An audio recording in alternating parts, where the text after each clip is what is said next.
আসসালামু আলাইকুম রহমতুল্লাহি বারাকাতু। বেকুনার আবার ঈদ মুবারক জানাই। আজ ঈদ ঈদের দ্বিতীয় দিন। প্রথম শুরুতে বাইরে হতে হলো দেখা গিয়ে বিসমিল্লাহ করে বাইরে বাইরে তার লোকেরা কোলাকুলি করিয়ে নেয়। যাই কিন্তু আস্তে আস্তে বোন নতুন বিয়ে দিদি পেয়ার শ্বশুর বাড়ি যাওয়ার পরে তারা দিতে অট্টালিকার নাস্তার ব্যবস্থা করে নাস্তা টাস্তা খায়। এটা তুমি দূরত্ব দিল দেখা করিয়ে নেয় বাইরে যেতে, কারণ আছে বহু জায়গা জম পড়বো। আবার রওনা দিয়ে বেলায় যাইতে আর ছোট বোনের বাড়ি, যে মা ছোট বোনের বিয়ে দিয়ে সাগরিকা মুভি ফার্মরেন্ডি ইয়ে তুমি যাবার আগে একটা ফার্মপোজ গেলাম, ফার্মপোজ যাবার তেল দিদি বড় ভাই আর অত ভাই বিগ প্যার একটা ছবি তুললাম, হয়তো অবশ্যই তুলি তার কোনো ব্যাপার না হলো। ছবি টবি তুলে আবার রওনা দিয়ে দিলাম। সিটি গাড়িতে ভাড়া গেলাম ছোট বোনের বাসা যাবার পর ছোট বোন আরো তোর পাঞ্জাবে সেরকম হাইতে ধন্যবাদ বন্ধু। ইন্ডিয়ান হবার পর দিদি আর জুস টুস মোটামুটি পেট খারাপ হইতে দিলে হতার নাস্তা দিই ইতির হইতে ফেটা চেষ্টা করার কিছু ভালো নাস্তা দিবে চেষ্টা করে দিদি ভালো নাস্তা দিয়ে লগল হতে আর বন্ধু রবিল চলে রবিল হতে তুর হালার বাড়ি জম করিব। আমি তো অবশ্যই যাই মনে ব্যাপার না হালার বাড়ির চায়ের সময় যে দৃশ্যগান দেখি মারাত্মক বাইক কি করি তোরা বুঝতে দেখতেন না।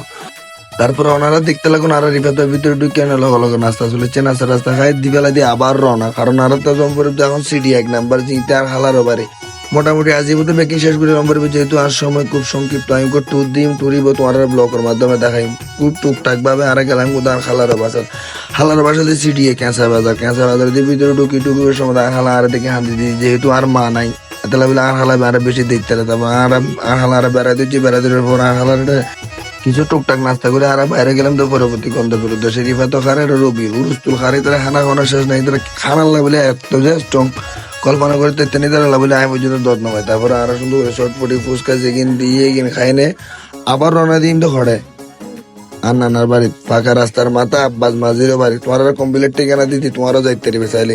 আর নানা বাড়ি ঢুকে দিতি আর বড় মামতো বোনি মার সামনে হারালে বোনের একটা সালাম করলাম, সালাম করে ভিতরে যাবে দিদির নাস্তা রেডি, যেহেতু ঈদের মৌসুমে কেউ নাস্তা নতুন করে বানানো লাগে আগতম বানাই এনে রেডি ফ্রিজে ঢুকে লাগে গরম করে বেকুনে দিয়ে ফেলাম। কেউ কেউ আবার ইনস্ট্যান্ট গরম করে দে বা ইনস্ট্যান্ট বানাই দে।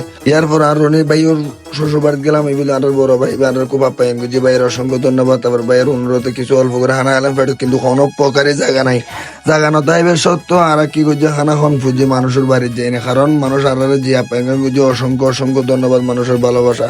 আর বন্ধু ভালো দেখার আয় কিন্তু বই বই নেই তারা মিকে চাইলে, কারণ হাইনা বাড়িতে আর কিন্তু ডায়রিয়া আল্লাহ বিলা কেন দোয়া করিবে। তারপর আর ভাই আর ফাঁদা কত দর ভাই তুই এই ফুটিঙ্গা খা তো ফেটাল্লা বাড়াইবো। তো আর বেকুন এই পর্যন্ত আজকের ব্লগ। আসসালামু আলাইকুম, শেয়ার করে দিবেন, খালি দিন আল্লাহ প্রস্তুত থাকবেন। আসসালামু আলাইকুম।